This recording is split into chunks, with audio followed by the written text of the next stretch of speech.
ஜென்ரலா ஒரு டெஸ்டர் ஒரு டீமுக்கு புதுசா ஆன்போர்ட் ஆகும்போது, முக்காவாசி எல்லா டீமுமே கான்சன்ட்ரேட் பண்றது, அந்த அப்ளிகேஷன் பத்தி அது ரிலேட்டடான கேடி டாக்குமெண்ட்ஸா மட்டும் தான் இருக்கு. ஆனா, இத தவிர ஒரு 5 இம்பார்ட்டன்ட் திங்ஸ் வந்து ஒரு எந்த லெவல்ல நீங்க வந்து டெஸ்டரா ஜாயின் பண்ணியிருந்தீங்க, எந்த டெசிக்னேஷன்ல ஜாயின் பண்ணியிருந்தீங்க சாஃப்ட்வேர் டெஸ்டரான்றப்போ, இந்த 5 திங்ஸ் கண்டிப்பா இருக்கிற மாதிரி, நீங்க ஒரு ப்ரோஆக்டிவா இத அண்டர்ஸ்டாண்ட் பண்ணிக்கிறதுக்கு ட்ரை பண்ணீங்கன்னா, உங்களோட ஒர்க் கண்டிப்பா ஹாஃபா ரெடியூஸ் ஆகும். ஸோ ஃபர்ஸ்ட் திங் வந்து அந்த டீம்ல இருக்கிற எல்லாரோட ரோல்ஸ் அண்ட் ரெஸ்பான்சிபிலிட்டிஸ் அண்டர்ஸ்டாண்ட் பண்ணிக்கோங்க. நீங்க ஒரு டீம் போனீங்கன்னா, அங்க கண்டிப்பா நெறைய டெவலப்பர்ஸ், பிசினஸ் அசோசியேட்ஸ், இங்க யார் ஸ்டேக் ஹோல்டர்ஸு, யாரெல்லாம் கிளையண்ட்ஸு, ப்ராஜெக்ட் மேனேஜர் யாரு, இந்த மாதிரியான டீட்டெயில்ஸ நம்ம கலெக்ட் பண்ணுவோம். இத தவிர எந்தெந்த பர்சன் எக்ஸாக்ட்டான ரெஸ்பான்சிபிலிட்டி அப்படின்னு சொல்லுவோம். இந்த பர்சன் இந்த பர்ட்டிகுலர் அப்ளிகேஷனோட டெவலப்பர். இவங்களுக்கு டேட்டாபேஸ் ரிலேட்டடான டீட்டெயில்ஸ்லாம் தெரியும். இவங்க மெயினா ஃப்ரண்ட் எண்ட் தான் பார்ப்பாங்க. ஏபிஐலாம் இவங்களுக்கு தெரியும். இந்த மாதிரியான கிரானுலர் லெவலான டீட்டெயில்ஸ வந்து கண்டிப்பா கேப்சர் பண்ண ட்ரை பண்ணுங்க.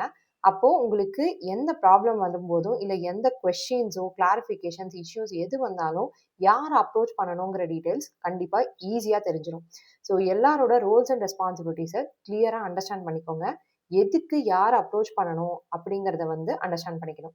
ஜெனரலா இத அண்டர்ஸ்டாண்ட் பண்ணிக்கோங்க அப்படின்னு எல்லாருமே சொல்லுவாங்க. எப்படின்னே யாருமே சொல்றது வந்து ரொம்ப கம்மியா நான் ஃபீல் பண்றேன். ஸோ அந்த மாதிரி நான் பார்த்ததுல ஃபர்ஸ்ட் நீங்க யார்கிட்ட ஃபர்ஸ்ட் ஹாய், ஹலோ சொல்லி பேசுறதுக்கு உங்களுக்கு கம்ஃபர்டபுளா இருக்குன்னு அண்டர்ஸ்டாண்ட் பண்ணிக்கோங்க. அவங்க கிட்டயே இந்த ப்ராஜெக்ட் ஒரு லாஸ்ட் 6 மந்த்ஸா எப்படியெல்லாம் போயிட்டுருக்கு, என்னென்ன டெப்ளாய்மென்ட்ஸ் நடந்தது, எதெல்லாம் மேஜர் ரிலீஸு இந்த மாதிரி கேட்கும்போது, யார் யாரு எதுல இன்வால்வ் ஆயிருந்தாங்க அப்படிங்கிறத உங்களால ஈஸியா கேப்சர் பண்ணிட முடியும். ஸோ அதெல்லாம் ஒரு நோட்ஸ் மாதிரி எழுதி வச்சுக்கோங்க. ஸோ உங்களுக்கு வந்து யாரு எந்த மாதிரி அப்ளிகேஷன் லாஸ்ட் 6 மந்த்ஸ்ல இருக்கிறது தாங்க இம்மீடியட்டா நீங்க நெக்ஸ்ட் 3 மந்த்ஸ்க்கு ஒர்க் பண்ற காமன் திங்ஸா இருக்கும். ஸோ அந்த லாஸ்ட் 6 மந்த்ஸ்ல யாரெல்லாம் எதுலலாம் ஒர்க் பண்ணியிருக்காங்கன்னு நீங்க ஃபிகர் அவுட் பண்ணிட்டீங்கனாலே, நெறைய விஷயம் உங்களுக்கு ஈஸியா இருக்கும். So this is one way of approaching. Second வந்து பார்த்தீங்கன்னா, கால்ஸ்ல வந்து உங்களுக்கு என்னென்ன மீட்டிங்ஸ் இருக்கோ, எல்லா கால்ஸ்லயும் நீங்க கவனிச்சு பார்த்தீங்கன்னா, ஒரு சில பீப்பிள் ஒரு சில பேஜஸ் ரிலேட்டடாவோ, அப்ளிகேஷன் ரிலேட்டடான அப்டேட்ஸ கன்டினியூஸா குடுத்துக்கிட்டே இருப்பாங்க. ஸோ அவங்களுக்கு அந்த விஷயம் ஜாஸ்தி தெரியும். அவங்கள நீங்க பர்சனலா அப்ரோச் பண்ணி, "இத பத்தி தெரிஞ்சுக்கணும்னு நான் நெனைக்கிறேன். இது என்னன்னு நான் போய் பார்க்கறதுக்கு எனக்கு ஏதாவது டீட்டெயில்ஸ் இருக்குமா?" அப்படின்னு கேட்கும்போது, ஏதோ ஒரு டாக்குமெண்ட்டோ, இல்ல ஒரு காமன் ஷேர்ட் ஃபோல்டரோ, இல்ல ஒரு கிளவுட்ல ஒரு ரெப்போவோ ஏதோ ஒண்ணு உங்களுக்கு கண்டிப்பா ஹிட் ஆயிடும். ஸோ அந்த மாதிரியும் நீங்க அப்ரோச் பண்ணி, யார் யாரோட ரோல்ஸ் அண்ட் ரெஸ்பான்சிபிலிட்டீஸ் என்ன அப்படிங்கிறத நீங்க தெரிஞ்சுக்கலாம். ஸோ இந்த மாதிரி நீங்க வந்து உங்க அதாவது நீங்க இம்மீடியட்டா ஒர்க் பண்ற டீம் கிட்ட மட்டும் கன்ஃபைட் ஆகாம, எக்ஸ்ட்ராவா யாரெல்லாம் இருக்காங்க, இப்ப டிபெண்டன்ட் டீம்ஸா இருக்கலாம். இல்ல இந்த டீம்ல வந்து அ நீங்க வேற ஒரு டீம்க்கு டிபெண்டன்ட்டா இருக்கலாம். உங்க மேல ஒரு டீம் டிபெண்டன்ட்டா இருக்கலாம். ஸோ இந்த மாதிரி டீம்ஸ்ல கூட ரொம்ப ஹை லெவல்ல யார் யாரு எந்தெந்த ஒர்க் பண்றாங்க அப்படிங்கிறத அண்டர்ஸ்டாண்ட் பண்ணிக்கோங்க. நீங்க ஆன்போர்ட் ஆகி கொஞ்ச நாள்ல இதெல்லாம் அண்டர்ஸ்டாண்ட் பண்ணிக்கிட்டீங்கன்னா, உங்களுக்கு நாளைக்கு கிளாரிஃபிகேஷன்ஸ் வரும்போது இது ரொம்ப இம்பார்ட்டன்ட்டா இருக்கும். அண்ட் டைம் சேவிங்கா கூட இருக்கும். So first point roles and responsibilities என்ன அப்படிங்கிறத தெரிஞ்சுக்கோங்க. செகண்ட் வந்து பார்த்தீங்கன்னா, ரிப்போர்ட்டிங். எப்படி ரிப்போர்ட் பண்ணணும்? என்ன மாதிரி ரிப்போர்ட்ஸ் இதுவரைக்கும் உங்க டீம்ல நடந்துட்டு இருக்கு? டெஸ்டிங் ரிலேட்டடா எவ்வளோ ஃப்ரீக்வென்ட்டா நீங்க ரிப்போர்ட்ஸ் அனுப்புறீங்க? டெய்லி பேசிஸ்ல ஸ்டேட்டஸ் அனுப்புறீங்களா? இல்லைனாக்கா வீக்லி ஒன்ஸ் வந்து ஸ்டேட்டஸ் ரிப்போர்ட் மாதிரி அனுப்புறீங்களா? அந்த ஸ்டேட்டஸ் ரிப்போர்ட்ல என்ன எக்ஸ்பெக்ட் பண்றாங்க? அப்படிங்கிறத நீங்க அண்டர்ஸ்டாண்ட் பண்ணிக்கிட்டீங்க அப்படின்னாலே, ஆ பாதி மிஸ்கம்யூனிகேஷன்ஸ்லாம் வந்து ரெடியூஸ் ஆயிடும். நீங்க யாரு எக்ஸ்பெக்ட் பண்றாங்க? யாரெல்லாம் உங்களோட கிளையண்ட்ஸ் இல்ல ஸ்டேக் ஹோல்டர்ஸ் யாரு? அவங்க என்ன எக்ஸ்பெக்ட் பண்ணுவாங்க? பாஸ் பெர்சன்டேஜா? இல்லன்னா வந்து டிஃபெக்ட் கவுண்ட்ஸா? ஸோ உங்க ஸ்டேட்டஸ் ரிப்போர்ட் கொஞ்சம் கிளியரா இருக்கு அப்படிங்கிறப்பவே நீங்க கொஞ்சம் சார்ட்டடா ஆயிடுவீங்க. எக்ஸாக்ட்டா ஒரு நாள்ல என்ன பண்ணணும் அப்படிங்கிறது அந்த ஸ்டேட்டஸ் ரிப்போர்ட் பேஸ் பண்ணி தான் இருக்கு. இந்த ஸ்டேட்டஸ் ரிப்போர்ட்ல இன்னைக்கு இந்த டீட்டெயில்ஸ்லாம் கண்டிப்பா வேணும்னா, உங்க நாள நீங்க அதுக்கேத்த மாதிரி வந்து பிரையாரிடைஸ் பண்ணிக்கிறது, ரீஆர்கனைஸ் பண்றது ரொம்ப ஈஸியா இருக்கும். ஸோ இந்த ரிப்போர்ட்டிங் ஸ்ட்ரக்சர் எப்படி ஒர்க் ஆகணும் அப்படிங்கிறதுக்கு 2 விஷயம் இருக்கு. ஒண்ணு ஆல்ரெடி ஒரு ஃபார்மேட் நாங்க ஃபாலோ பண்ணிட்டு இருக்கோம் எங்க டீம்ல. அத நீங்க ஃபர்ஸ்ட் எடுத்து அத ஸ்டார்ட் பண்ணுங்க. அதுக்கப்புறமா அதுல ஆப்டிமைஸ் பண்றதுக்கோ, இல்ல இன்னும் டீட்டெயில்ஸ் குடுக்கறதுக்கோ, இல்ல டீட்டெயில்ஸ் ரொம்ப டூ மச்சா இருக்குன்னா, அத எப்படி ரெடியூஸ் பண்றது? இந்த மாதிரியான டீட்டெயில்ஸ நீங்க அதுக்கப்புறமா சஜஷன் மாதிரி எடுத்துட்டு போய், அதுக்கப்புறமா அத இம்ப்ளிமெண்ட் பண்ண ட்ரை பண்ணலாம். ஸோ இது ஒன் வே. சில ப்ராஜெக்ட்ஸ்ல நீங்க போம்போது, ரிப்போர்ட்டிங் ஸ்ட்ரக்சர் அவ்வளோ நல்லா இல்லை அப்படிங்கிற மாதிரி ஃபீல். நல்லா இல்லை இந்த சென்ஸ்னா இனஃப் டேட்டாவை வந்து அவங்க கொடுக்கல. மேபி வந்து ஒன்லி டெப்ளாய்மெண்ட் அப்போ மட்டும்தான் இந்த டெஸ்டிங் டீடைல்ஸ் கொடுக்குறாங்க.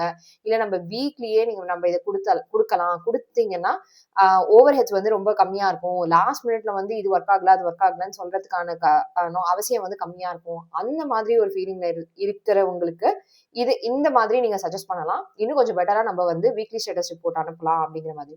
ஸோ நான் பர்சனலா டெய்லி ஸ்டேட்டஸ் வந்து ரொம்ப டூ மச் அப்படின்னு ஃபீல் பண்றீங்க அப்படிங்கிறப்போ அட்லீஸ்ட் ஒரு வீக்லி ஸ்டேட்டஸ் ரிப்போர்ட் ஆகுது நீங்க அனுப்பணும்.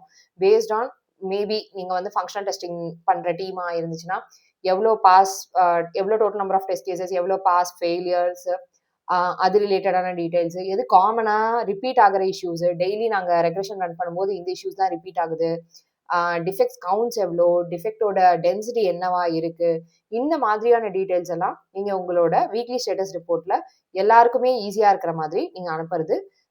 எல்லாருமே ஒரு காமன் கிரவுண்ட்ல ஒரு சேம் பேஜ்ல இருப்பாங்க. ஓகே இதுதான் டெஸ்டிங்கோட கரண்ட் ஸ்டேட்டஸ் அப்படிங்கிற மாதிரி. இன்னொன்னு இந்த ஸ்டேட்டஸ் இன்க்ளூட் பண்ணும்போது என்விரான்மெண்ட் யோசிச்சு பார்த்துக்கோங்க. சிலர் வந்து வெறும்னே யூஐடி மட்டும் தான் இருக்கும். சிலருக்கு எஸ்ஐடி யூஐடி ரெண்டுமே இருக்கும். சிலர் ப்ரீ ப்ராட் கூட வச்சிருப்பாங்க. சிலர் பிசினஸ் டெஸ்டிங்காக தனி என்வாயன்மெண்ட் வச்சிருப்பாங்க.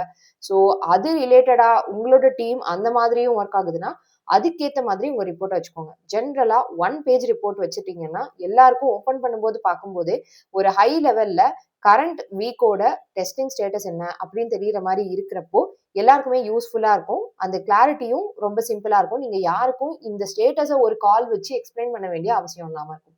ஸோ இது ரெண்டுத்தையும் நீங்க எடுத்துக்கிட்டீங்கனாலே நிறைய ஒர்க் வந்து உங்களுக்கு ரெடியூஸ் ஆகும். உங்களோட டேவையும் நீங்க கரெக்டா ஆர்கனைஸ் பண்ணிக்கலாம். செகண்ட் வந்து பாத்தீங்கன்னா தேர்ட் ஒன் வந்து பாத்தீங்கன்னா என்ன ப்ராசஸ், இங்க என்ன ஆல்ரெடி ப்ராசஸ் ஃபாலோ ஆயிட்டு இருக்கு அப்படிங்கிறத நீங்க கண்டிப்பா அந்த டீம்ல இருக்கிறவங்களை கேட்டு தெரிஞ்சுக்கிட்டு தான் ஆகணும். ஸோ அந்த ப்ராசஸ்ல வந்து எவ்வளோ தடவை டெப்ளாய்மெண்ட்ஸ் நடக்குது, how often the deployment happens, இல்லைனா ரெக்ரெஷன் வந்து டெய்லி ரன் பண்றீங்களா, என்ன ஃப்ரீக்வன்சில ரன் பண்றீங்க, எதெல்லாம் ஸ்மோக் சானிட்டி அந்த மாதிரி ரன் பண்ணணுமா, இல்லைனா டிஃபெக்ட் வந்து எந்த ட்ரையேஜ் வந்து எப்படி நடக்குது, வித்தின் த டீம் நடக்குமா, டிபெண்டன்ட் டீம்ஸ் கூட நடக்குமா, ஸ்டேக் ஹோல்டர் கூடவே நடக்குதா, இது வந்து பேசிக்கா உங்களோட ப்ரிப்பேர்னஸ். ஸோ இந்த நாளைக்கு இந்த மீட்டிங் இருக்கோ இல்லை இந்த நாளைக்கு இந்த எக்ஸ்பெக்டேஷன் இருக்கோ அதை நீங்க ஃபுல்ஃபில் பண்றதுக்கு ஃபர்ஸ்ட் நீங்க ஒரு டீடைல்ஸ் வந்து கேதர் பண்ணணும் இல்லைங்களா. ஸோ அந்த மாதிரி டீடைல்ஸ் கேதர் பண்றதுக்கு எக்ஸிஸ்டிங் ப்ராசஸ் என்ன அப்படிங்கிறத கரெக்டா கேட்டு தெரிஞ்சுக்கோங்க. அதே மாதிரி ரிலீஸ் சைக்கிள்ஸை கொஞ்சம் பெட்டரா அண்டர்ஸ்டாண்ட் பண்ணிக்கோங்க. எவ்வளோ ஆஃபன் ரிலீஸ் நடக்குது, அந்த ரிலீஸை எங்க ட்ராக் பண்றாங்க, இப்போ இந்த ரிலீஸ் நடக்க போகுது, இந்த டெப்ளாய்மெண்ட்ஸ் நடக்க போகுதுன்னா அதுல டெஸ்டிங்கோட மேஜர் ரோல் என்ன, எப்படி வேலிடேஷன் பண்ணுவாங்க, ப்ரொடக்ஷன் டெஸ்டிங் உண்டா இல்லையா, இந்த மாதிரி டீடைல்ஸ்லாம் கூட நீங்க கேட்டு வச்சுக்கிட்டீங்கன்னா உங்களுக்கு ப்ரிப்பேர் பண்றதுக்கும் ஒரு பஃபர் டைம் ஆகுது உங்களுக்கு கிடைக்கும்.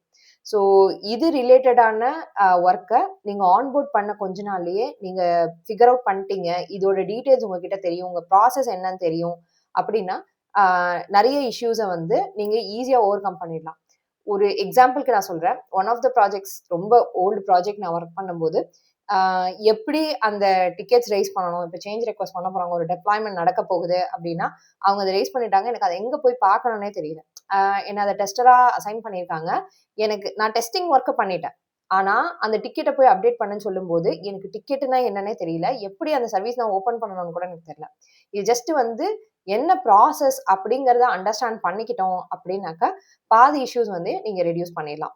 நெக்ஸ்ட் வந்து பாத்தீங்கன்னா இந்த ப்ராசஸ் அண்டர்ஸ்டாண்ட் பண்ணோன்னா நெக்ஸ்ட் வந்து டூல்ஸ், என்ன டூல்ஸ் யூஸ் பண்றாங்க, என்ன பிளாட்ஃபார்ம் யூஸ் பண்றாங்க, இது வந்து ரொம்ப இம்பார்ட்டன்டான ஒரு பாயிண்ட்.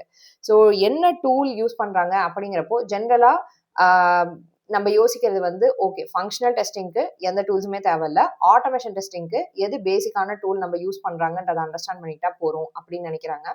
இது மட்டுமே டூல்ஸ் இல்லை இல்லையா. ஸோ நம்ம ஃபார் எக்ஸாம்பிள் டெஸ்ட் கேசஸ் எல்லாம் எங்க மெயின்டைன் பண்றோம், ஏஎல்எம்ல மெயின்டைன் பண்றோம், அப்படி இல்லைன்னா வந்து கியூ டெஸ்ட்ல மெயின்டைன் பண்றோம். இந்த மாதிரி எக்ஸாக்டா எந்த டூல்ல மெயின்டைன் பண்றோம், அந்த டூல் எப்படி ஒர்க் ஆகுது, ஸோ எப்படி டெஸ்ட் கேசஸ் அப்லோட் பண்ணும், எப்படி டவுன்லோட் பண்ண இம்போர்ட் பண்றது, எக்ஸ்போர்ட் பண்றது, அண்ட் வந்து எவ்வளோ ஆஃபன் என்னென்ன நமக்கு ஆக்சஸ் ரைட்ஸ் இருக்கும், இதுல ஏதாவது ரிப்போர்ட்டிங் ஸ்ட்ரக்சர் இருக்கா, அந்த ரிப்போர்ட்ஸ் எப்படி ஜென்ரேட் பண்ணணும், இந்த மாதிரி ஒரு டூல் இருக்குன்னா அந்த டூலை வந்து கண்டிப்பா அண்டர்ஸ்டாண்ட் பண்ணி ஃபுல்லா லேர்ன் பண்ணிக்கோங்க. இது நீங்க ஆன்போர்ட் பண்ணும்போது கொஞ்சம் டைம் இருக்கு அப்படின்னா அந்த டைமை யூட்டிலைஸ் பண்ணி இதை லேர்ன் பண்ணிக்கோங்க. ஏதாவது கொஸ்டின்ஸ் இருந்தா கூட நீங்க முன்னாடியே ரைஸ் பண்ண முடியும். இந்த டூல் இது 2 மட்டும் டூல்ஸ் இல்ல. இப்ப நீங்க ஜீராவே எடுத்துக்கிட்டீங்க. ஜீரால தான் உங்களோட ஃபுல் ப்ராஜெக்ட் ஒர்க் ஆகுதுனாலும் ஓகே. எக்ஸெல் ஷீட்ல தான் உங்க ஃபுல் ப்ராஜெக்ட் ஒர்க் ஆகுதுனாலும் ஓகே. பட் அந்த பர்ட்டிகுலர் எக்ஸெல் ஷீட்டோ, இல்ல ஜீராவோ உங்க ப்ராஜெக்ட் எப்படி ஒர்க் ஆகுது அப்படிங்கிறத அண்டர்ஸ்டாண்ட் பண்ணிக்கோங்க. 2, 3 தடவ நான் ஒரு சில ஃப்ரெண்ட்ஸ் கிட்ட பேசின வரைக்கும், ஒரு ப்ராஜெக்ட்ல இருக்கிற ஜீரா ஸ்ட்ரக்சர் அதே அப்ளிகேஷன் தான். ஒரு ப்ராஜெக்ட்ல ஒரு ஜீரா ஸ்ட்ரக்சர், ஒரு கைண்ட் ஆஃப் ப்ராசஸ் ஃபாலோ பண்ணுவாங்க. இன்னொரு ப்ராஜெக்ட்ல வேற ஒரு ப்ராசஸ் ஃபாலோ பண்ணுவாங்க. ஸோ நம்ம வந்து take it for granted. Okay, அந்த ஜீரா தான் நான் ஆல்ரெடி பண்ணியிருக்கேனே, இல்ல இந்த எக்ஸெல் ஷீட் தான் எனக்கு முன்னாடியே தெரியுமே அப்படின்னு நினைக்காம, எதா என்ன இருக்கு, என்ன டைப் ஆஃப் டூல்ஸ் வந்து அந்த டூல் எப்படி வந்து ஒர்க் ஆகுது அப்படிங்கிறத வந்து அண்டர்ஸ்டாண்ட் பண்ணிக்கிட்டா நமக்கு நிறைய வந்து ரொம்ப டைம் சேவிங்கா இருக்கும். இது வந்து ஒரு இம்பார்ட்டன்டான திங். லாஸ்ட் ஒன் வந்து பாத்தீங்கன்னா மிசலேனியஸ் ஆக்டிவிட்டி அப்படின்னு சிலது இருக்கும். இது என்ன அப்படின்னா ஒரு சில ப்ராஜெக்ட் வந்து 6 months ஒன்ஸ் வந்து டிசாஸ்டர் ரெக்கவரி டெஸ்டிங் பண்ணுவாங்க. டிஆர் டெஸ்டிங்னு சொல்லுவாங்க. அந்த மாதிரி டெஸ்டிங் பண்ணுவாங்க. இல்ல ஒரு குவார்டர்லி பேட்ச் டெஸ்டிங் பண்ணுவாங்க. இந்த மாதிரி இல்ல வேற ஒரு டிபெண்டன்ட் டீமுக்கு எவ்ரி 2 months ஒன்ஸ் வந்து அவங்க ஏதோ ஒரு டெப்ளாய்மெண்ட் பண்ணா நாங்களும் சப்போர்ட் பண்ணணும். உங்களோட அப்ளிகேஷன் கரெக்டா தான் மேபி நம்ம வந்து ஒரு அப்ஸ்ட்ரீமாவோ டவுன் ஸ்ட்ரீமாவோ இருக்கலாம் அவங்க அப்ளிகேஷனுக்கு. ஸோ இந்த மாதிரியான டாஸ்க் எல்லாம் எவ்வளோ ரெகுலரா நடக்குது, ஃப்ரீக்வெண்டா நடக்குது, எந்த மாதிரி டேஸ்ல நடக்கும். சிலதுலாம் பார்த்தீங்கன்னா வீக்கெண்ட் டெப்ளாய்மெண்ட்ஸா இருக்கும். அதுக்கு சப்போர்ட் பண்ணணும் அப்படிங்கிறது ரொம்ப உங்களுக்கு நியூவா இருக்கும். ஃப்ரைடே அன்னைக்கு வந்துட்டு வீக்கெண்ட் டெப்ளாய்மெண்ட் இருக்குன்னு சொன்னாங்கன்னா, உங்களுக்கும் யாரை கேட்கணும்னு தெரியாது. அதுக்காக நான் டெப்ளாய்மெண்ட் சப்போர்ட் பண்ண மாட்டேன்னு சொல்ல முடியாது. ஸோ அந்த மாதிரியான டீடைல்ஸ் மிஸ்செலேனியஸ் ஆக்டிவிட்டீஸ்னு சொல்லுவாங்க. ரொம்ப ரேரா. பட் ஆனா என்னோட ரேடார்ல தான் இருக்கு as a tester of this team. இது என் ரேடார்க்குள்ள தான் வருது அப்படிங்கிறப்போ அந்த டேட்டாலாம் கூட கண்டிப்பா கேப்சர் பண்ணிக்கோங்க. அது உங்களுக்கு கண்டிப்பா ஹெல்ப் பண்ணும். ஸோ இந்த 5 திங்ஸ் கண்டிப்பா ஞாபகம் வச்சுக்கோங்க. ஃபர்ஸ்ட் ஒன் வந்து roles and responsibilities of people in the team. Second one வந்து reporting structure.